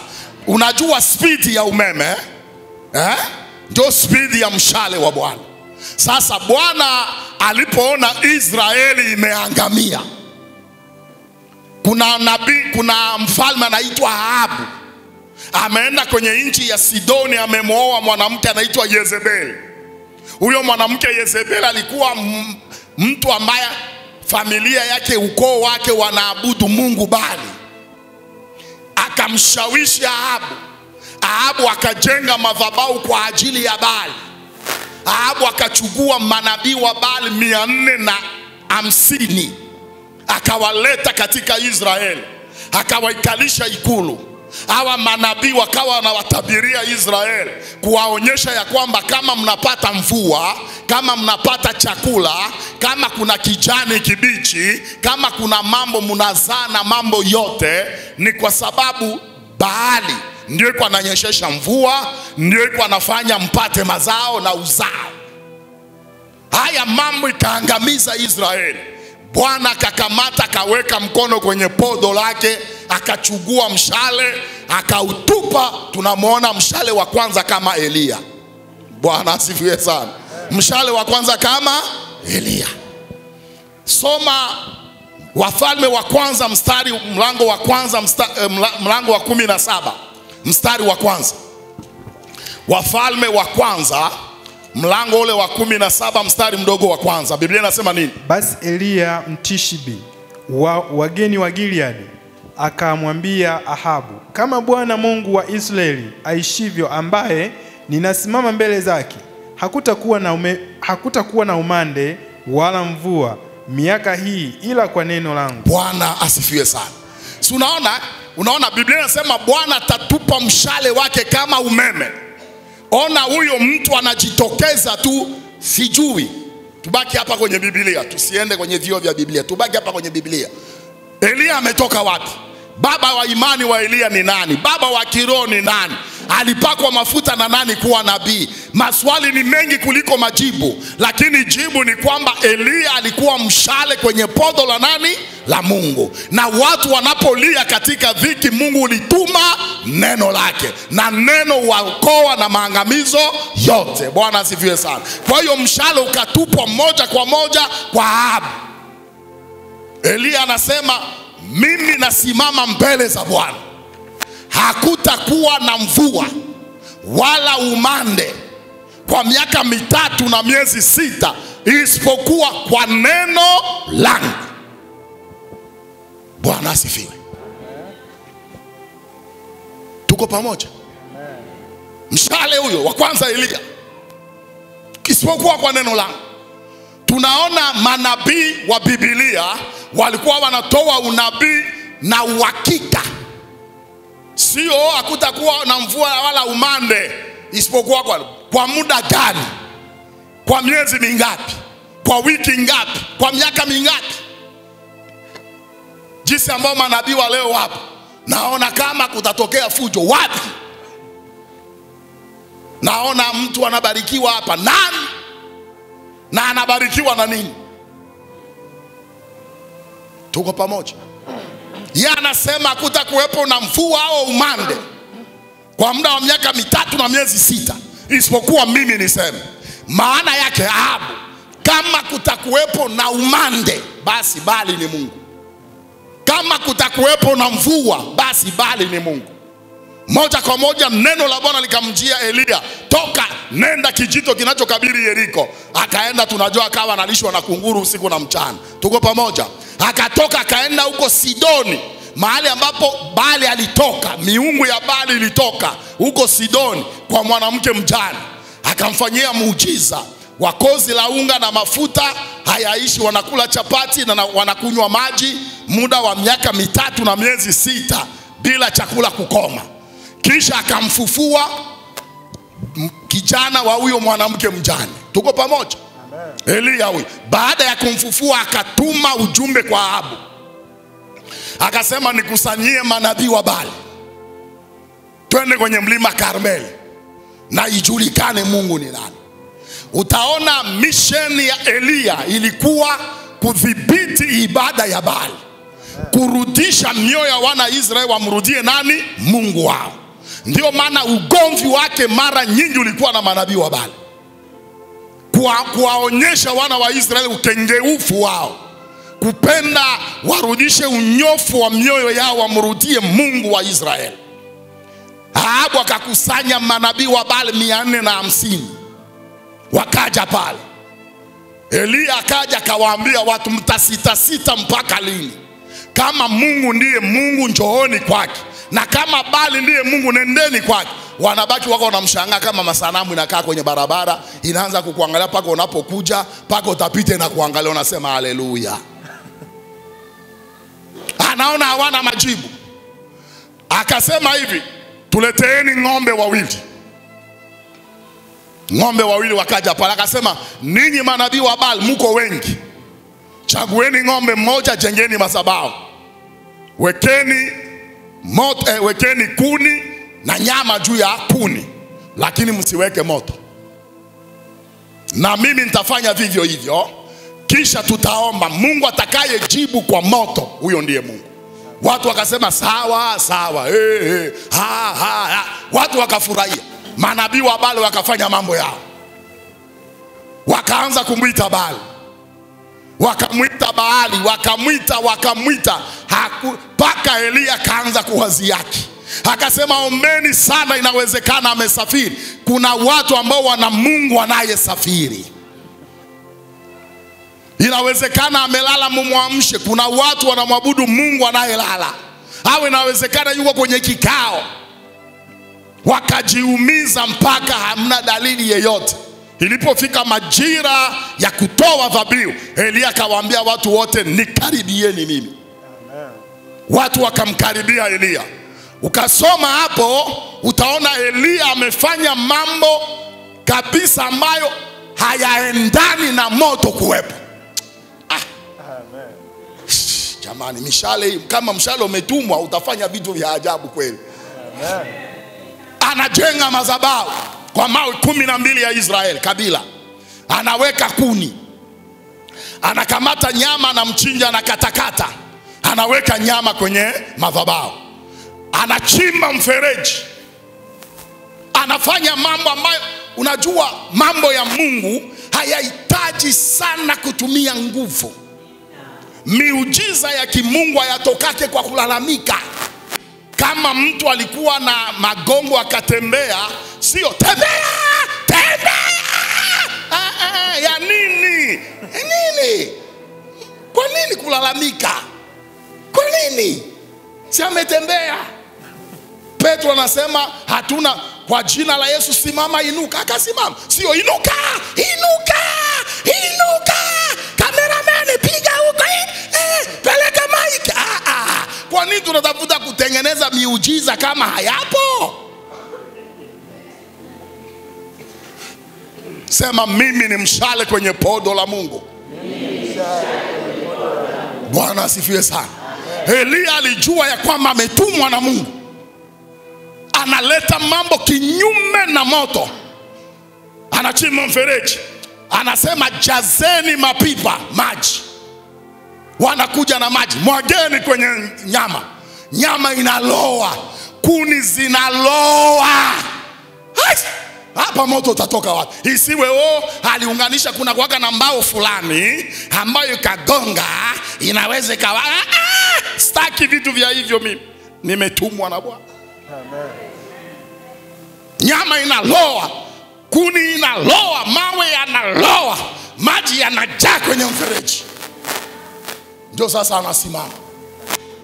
Baba, ijulikane ni wewe Meli uliyenituma, na mambo yanayofanya ili watu hawa wajue kwamba wewe ndiye Mungu. Jibu kwa mo. Ila aliposema mo, ikaishia moto ukashuka. Biblia inasema ukameza, sikia, ukalamba kwanza maji. Amen. Unajua unaposoma Biblia, tulia, ilianza kwanza kulamba maji. Ilipolamba maji, kuni kabaki yamekauka na nyama ndio ikachoma nyama na kuni na mawe. Amen. Kisha Elia akasema, kamateni manabii wote wa Baali, asisalie hata mmoja. Akapanda nao mlima Karmeli, akawachinja kama kuku ya sikukuu. Bwana tusaidie sana. Amen. Elia akahisi ya kwamba amemaliza kazi. Kumbuka mambo matano niliyokuambia huko. Baki na nafasi yako, usiige. Tuko pamoja? Amen. Kumbuka ya mambo matano, usiyapoteze. Kila mtu ana vita yake. Elia akajua nimemaliza kazi. Akaenda sasa aombe mvua inyeshe. Si manabii wa Baali wameshakufa, inabidi mvua inyeshe. Piga maombi mara ya kwanza, hamna dalili. Ya pili, ya saba, kawingu kadogo. Aambia Ahabu, panda farasi, kimbia mbio, mvua kubwa iko inanyesha. Kisha yeye akakimbia, akazidia hata farasi mbio. Yeye akafika kabla ya Ahabu. Jamaa alikuwa na mbio zaidi ya mshale, kweli alikuwa mshale huo. Akazidia farasi mbio. Mvua inanyesha, yeye ameshafika. Inamlowesha na Ahabu. Ahabu anafika nyumbani, anaambia Yezebeli, mke wangu, tumekwisha. Kivipi? Manabii wa Baali wote wamekatwa vichwa, wamechinjwa kama kuku wa kisasa. Na nani? Na Elia. Ili kuwaja akamzungumzia ya mambo yote. Ahabu wakati ule simu ikuwepo, akaandika tu ujumbe ambao leo tuseme amempigia Elia simu, maana yake alikuwa na namba ya Elia. Leo tuseme kileo akapiga simu. Halo, mtumishi wa Mungu Elia, nimesikia ulichokifanya, hongera sana. Lakini kesho majira kama haya, nisipokutendea kama ulivyotendea manabii wa Baali, miungu inihukumu. Elia akazama kwenye maombi ya kufunga, na Biblia inasema nini? Akakimbia. Amekimbia. Elia amefanya nini? Vita inapishana ndugu zangu. Alishinda vita ya manabii wa Baali, ya Yezebeli ikamkimbiza. Anakimbia ili aokoe uhai wake. Biblia inasema alipokimbia akafika sehemu akasema, Mungu yatosha. Mimi sio mwema kuliko baba zangu. Chukua tu roho yangu Mungu. Mungu anaambia, hapa sio mambo ya kuchukua roho. Ingia kwenye pango. Kwanza usiku akalala na uchovu. Najua ile mbio ilibidi achoke. Akalala fofofo. Malaika akaja akamgonga, amka. Akaangalia mkate uko pale na maji, kula na kunywa. Akarudi, malaika ambia, amka, safari yako ni ndefu. Akala akanywa usiku moja mikate miwili na lita 2 ya maji. Kisha akatembea muda wa siku 40 usiku na mchana. Chakula kile kimempa nguvu ya kutembea siku 40. Akafika kwenye pango, akaingia kwenye pango. Mungu akamuuliza, unafanya nini hapa? Unamkimbia Yezebeli, ameua watu wote, na salia mwenyewe anapenda kuniua na mimi. Mungu akamwambia, toka kwenye ula. Akatoka, tetemeko la upepo kapita na tetemeko la ardhi, Mungu akuwepo. Si tunasema Mungu wetu ni moto ulao, na moto ukaja, lakini Mungu akuwepo kwenye huo moto. Kisha hatimaye kasauti kadogo kakatokea. Elia akatambua Mungu, akajifunika. Mungu akampa Elia sasa kazi. Akamwambia, sikia, hujabaki peke yako. Kuna 7,000 hawakusujudu mbele ya Baali. Lakini nenda njia fulani, kazi nayokupa. Utamuona Azaeli. Mpake mafuta awe mfalme wa Shamu. Umpake Yehu mafuta awe mfalme wa Israeli. Kisha mpake Elisha mafuta awe nabii nafasi yako. Bwana asifiwe. Ukasoma Biblia, tunaenda kwa haraka. Biblia inasema nini? Elisha, aya soma, tuchague maandiko. Soma Wafalme wa kwanza 19. Utasoma mstari wa kwanza mpaka wa 19, lakini hapa soma tu 15 mpaka 19. Wafalme wa kwanza 19 mstari wa 15 mpaka 19. Wewe utaanza mstari wa kwanza.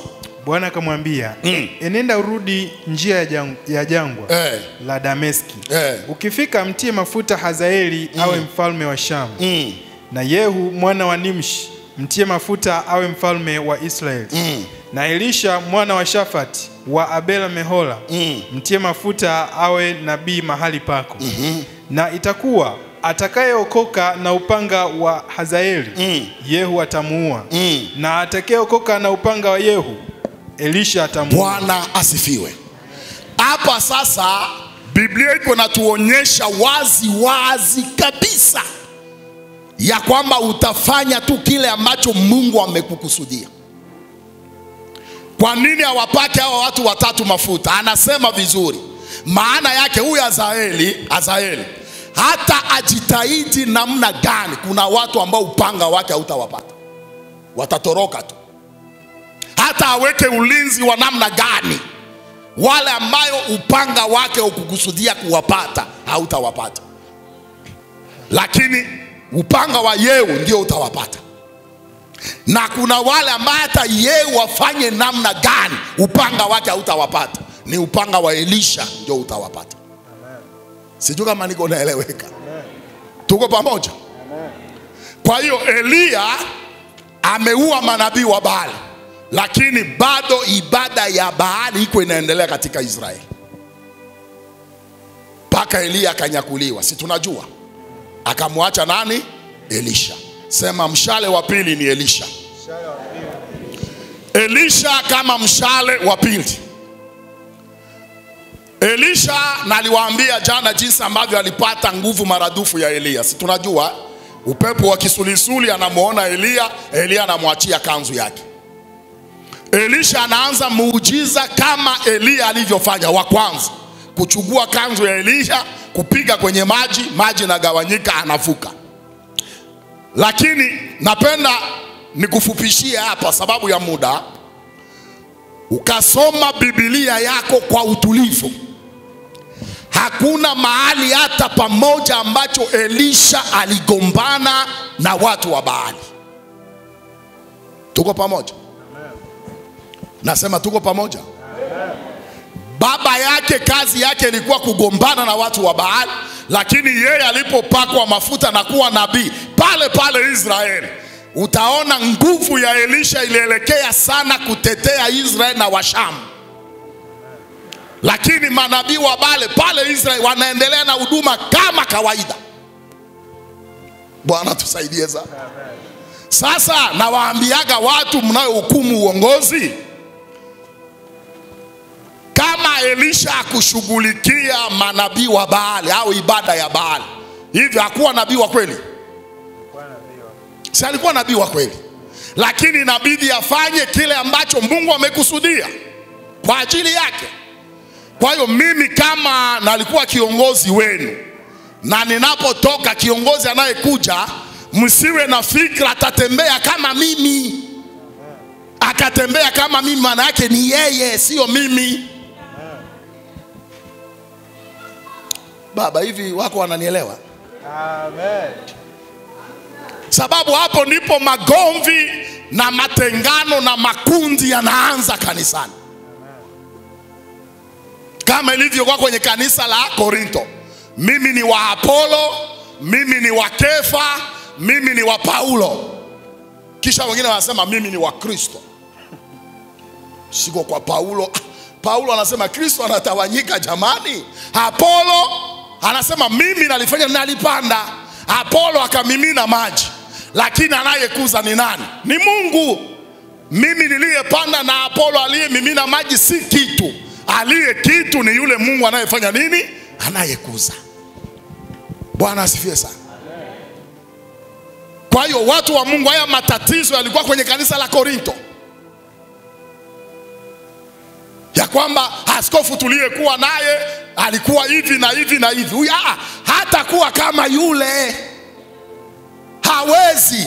Sababu kuna watu ambao upanga wa yule uliwakosa, lazima upanga wake ufanye nini? Uamalize. Kwa hiyo lazima atembee jinsi ambavyo Mungu alimemwelekeza. Ndio maana hata muwindaji, kuna mnyama mwingine inabidi ampige shingoni, kuna mwingine anamtarget tumboni, mwingine anamtarget pajani, mwingine kila muwindaji ana strategy yake ya kupiga nyama na afe. Bwana asifiwe sana. Sio wote tuwe tunapiga tu tumboni, hapana, haitakuwa kuwinda huko.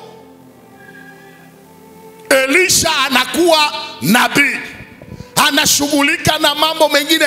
Kana ukasoma Biblia bila kuwa na ufahamu, utahisi kabisa ya kwamba Elia alimaliza kabisa ibada ya Baali. Elisha anadili tu na kulaani watoto, sababu walimcheka ya kwamba ana upara, anawalaani kwa jina la Bwana.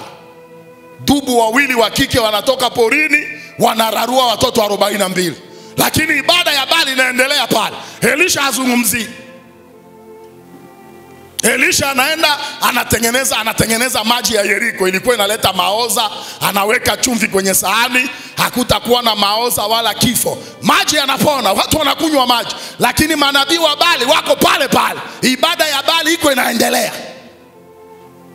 Elisha kimya, haangalia.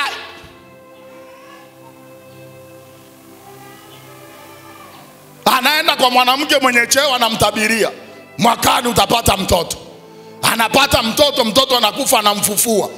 Manabii wa Baali, ibada ya Baali iko pale pale. Elisha kimya.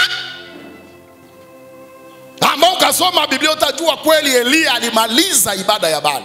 Kumbe iko inaendelea.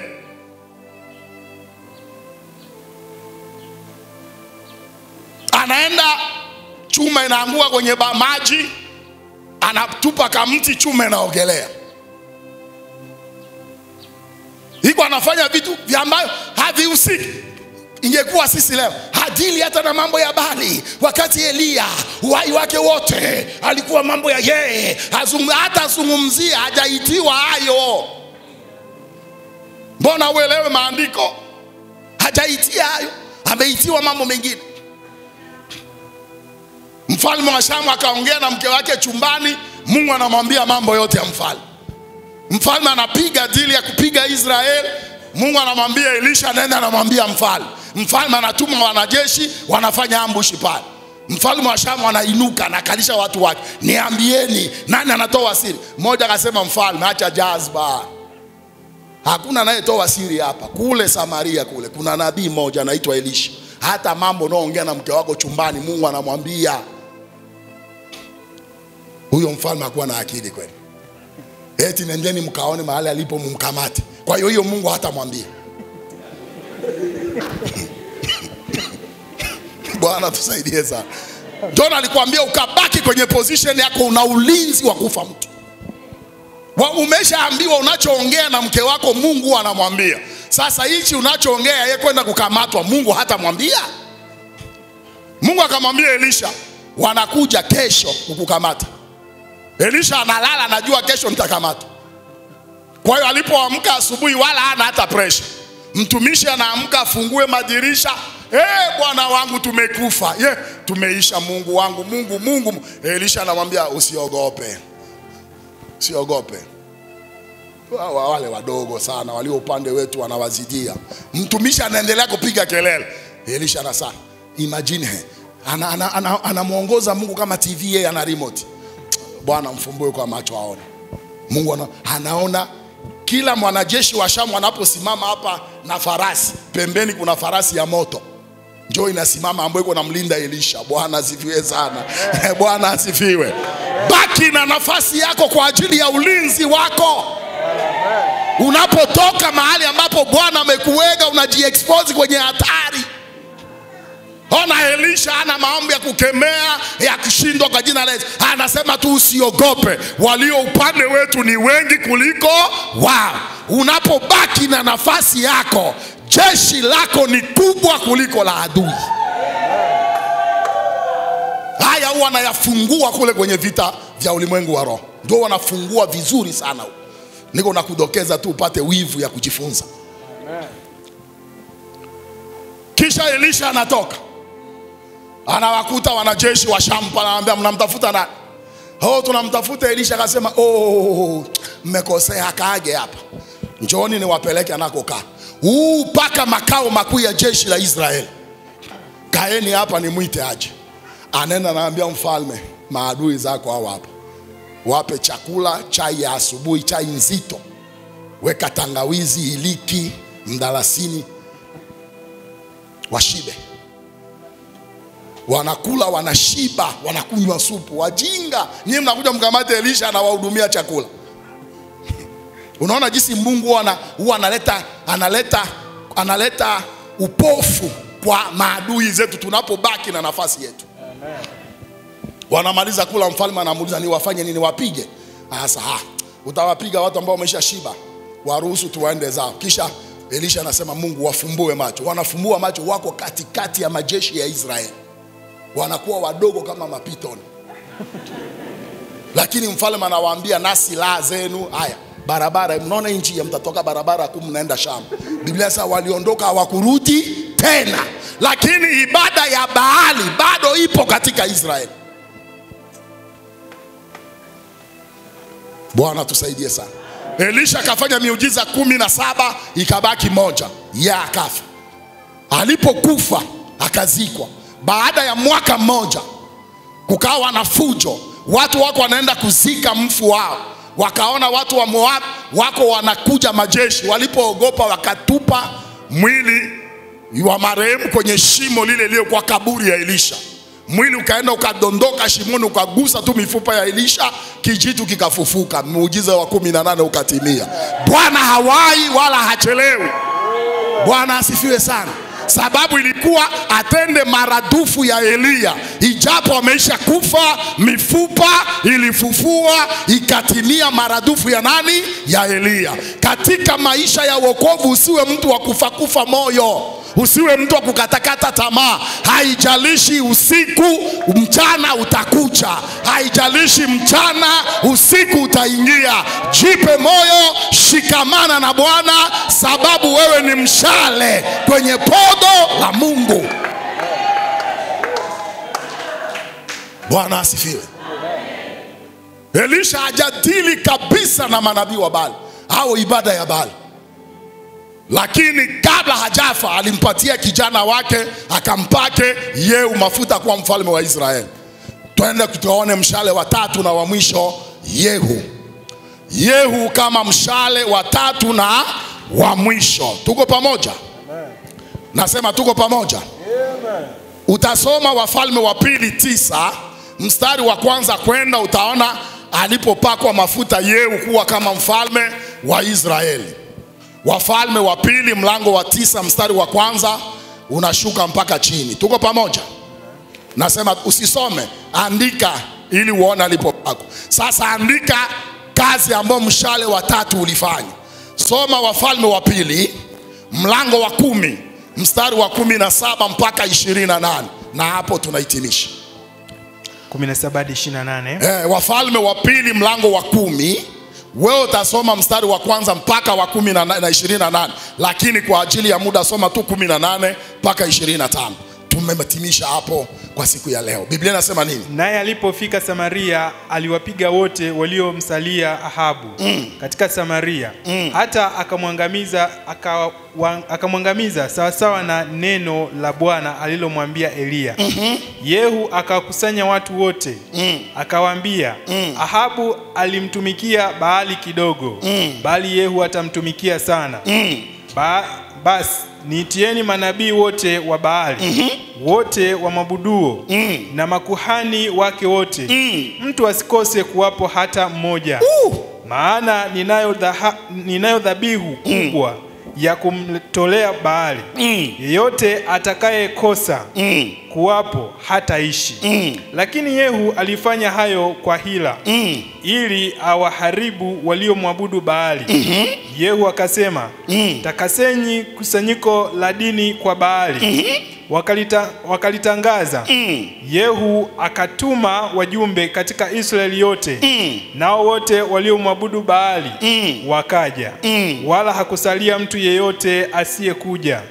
Wakaingia nyumbani mwa Baali, ikajaa nyumba ya Baali tangu mlangoni hata mlango. akamwambia yule aliyekuwa juu ya hazina ya mavazi, watolee mavazi wote wanaomwabudu Baali. Akawatolea mavazi. Akaingia Yehu na Yehonadabu mwana wa Rekabu nyumbani mwa Baali. Akawaambia waliomwabudu Baali, tafuteni mkaangalie, asiwepo hapa pamoja nanyi mtu amtumikiaye Bwana, ila wamwabudu Baali peke yao. Wakaingia ili watoe dhabihu na sadaka za kuteketezwa. Wakaingia basi Yehu alikuwa amejiwekea nje watu 80.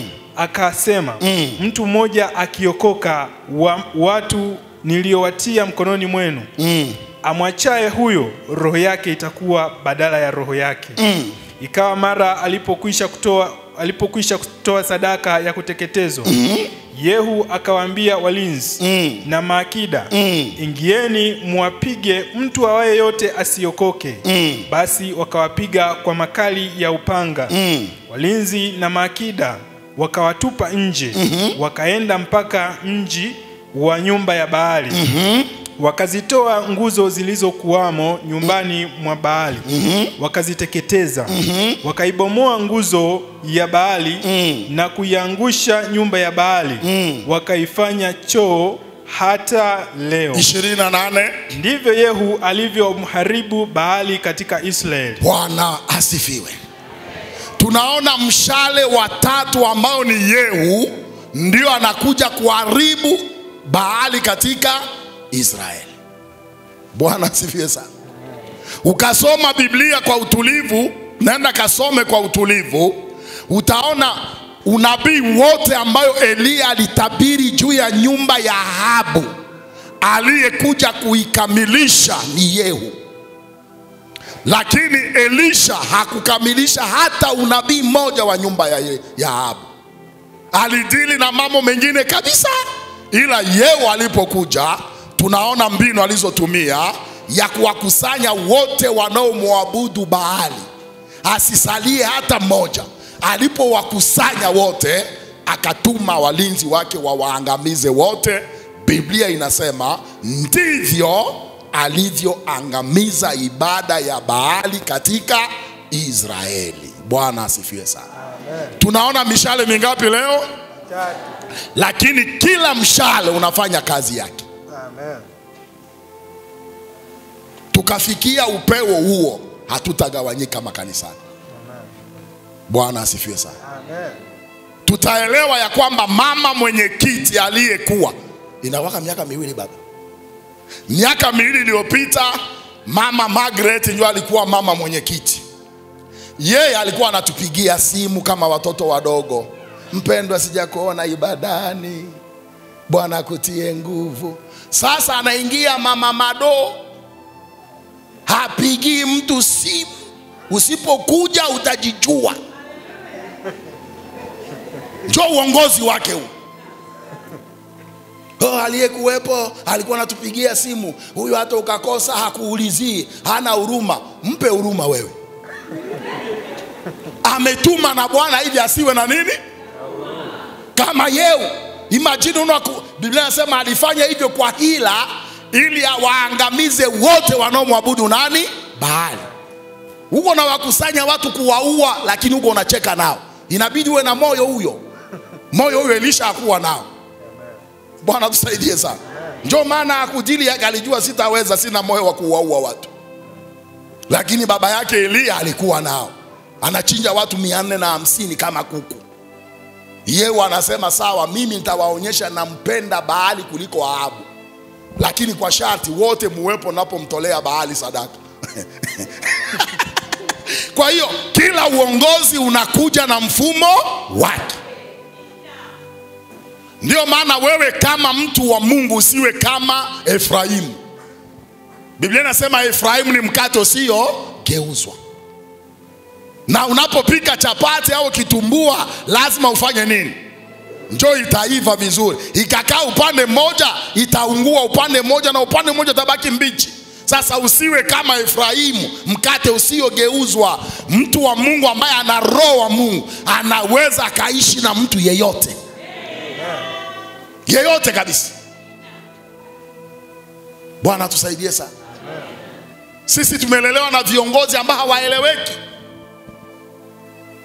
Unakuja kanisani na kwambia umekuja ibadani kufanya nini? Unajiuliza, nakuja ibadani kufanya nini? Kumwabudu Mungu. Unajua unakuja kumwabudu Mungu, kaa pale muabudu Mungu. Nasema haya, njoo mchungaji tumempata huko. Kama komando. Mko kule kwenye mafunzo ya jeshi. Sasa simameni, ni muda wa kumpokea mhubiri. Simameni. Mnasimama. Wewe anasema simameni, muda wa kumpokea mhubiri. Mnasimama. Karibu mhubiri. Mhubiri amekaribishwa. Ndio mchungaji huyo. Lakini aliyetangulia ilikuwa Bwana asifiwe, tumshangilie Bwana. Wakati mtumishi wa Mungu Bwana simama, hamna hivyo. Simama kumpokea mhubiri. Mhubiri karibu. Nakupa mic anakaa. Hafungui Biblia, hana daftari. Anakaa pale kigweugweu tu. Ukasubutu kumwangalia unaweza ukapoteza hata mahubiri. Hakutii moyo. Kwa hiyo jinsi umemtupa mgongoni, mwache huko, sababu kamgeukia na mkuta. Unasema kumekucha. Bwana tusaidie sana. Simama kwa miguu yako. Simama kwa miguu. Ambia jirani yako, mimi ni mshale kwenye podo la Mungu. Nitafanya tu kile ambacho Bwana amenikusudia kufanya. Kama Elia, kama Elisha na kama Yehu.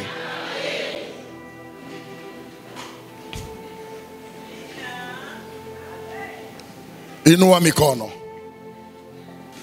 Sema maneno haya: Baba, katika jina la Yesu, nimejifunza aina 3 ya mishale ulioitupa kama umeme, na kila mshale ulitekeleza lililo kusudi lako, yaliyo mapenzi yako. Kuna wanadamu, kuna watu, kuna vitu ambavyo huduma yangu haitawagusa, lakini huduma ya jirani itawagusa. Hivyo nipe moyo wa kushirikiana na watumishi ambao umewainua kwenye shamba lako, kwenye kazi yako, ili sote tukuzalie matunda. Ondoa uhasama, ondoa uadui, ondoa matengano, ondoa masengenyo, kwa jina la Yesu, kwa jina la Yesu. Mimi ni mshale kwenye podo la Mungu, nitatenda yaliyo mapenzi ya Mungu, kwa jina la Yesu. Amen. Bwana awabariki.